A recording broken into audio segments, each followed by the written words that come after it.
एक विशाल जंगल में एक ऊंचा पहाड़ था जहां अनगिनत चींटियों का एक बड़ा झुंड रहता था।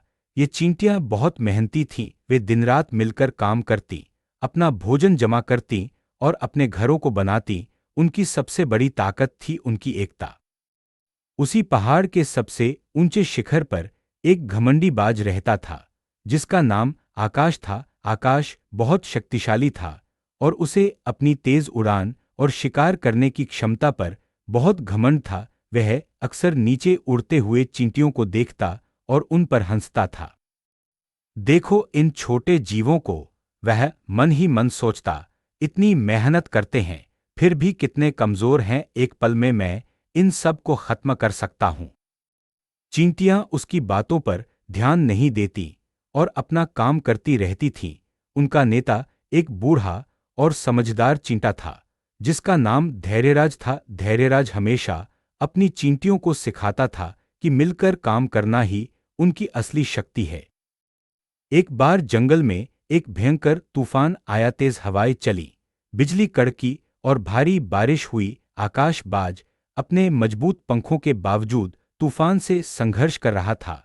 उसके घोंसले को भी नुकसान पहुंच रहा था, वह डर गया था। तूफान के बाद पहाड़ का एक बड़ा हिस्सा ढह गया, चींटियों के घरों को भी बहुत नुकसान हुआ था। लेकिन कोई भी चींटी हताश नहीं हुई। उन्होंने तुरंत मिलकर अपने घरों की मरम्मत शुरू कर दी और भोजन इकट्ठा करने में लग गईं, क्योंकि उन्हें पता था कि सर्दी आने वाली है।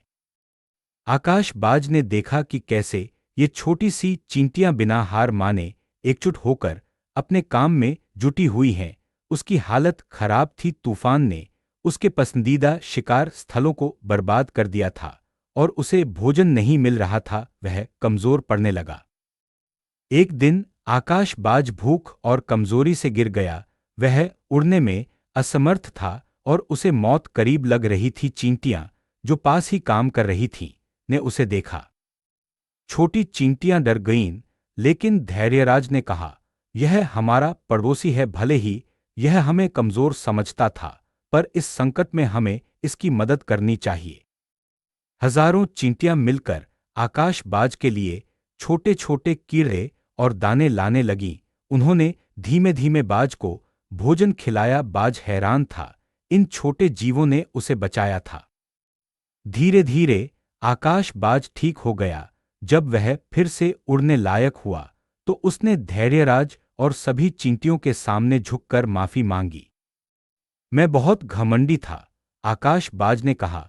मैंने तुम्हें हमेशा कमजोर समझा, लेकिन आज तुमने मुझे बचाकर यह सिखाया कि असली शक्ति आकार में नहीं, बल्कि एकता और दूसरों के प्रति दया में होती है। तुमने मुझे दोस्ती का सही मतलब सिखाया।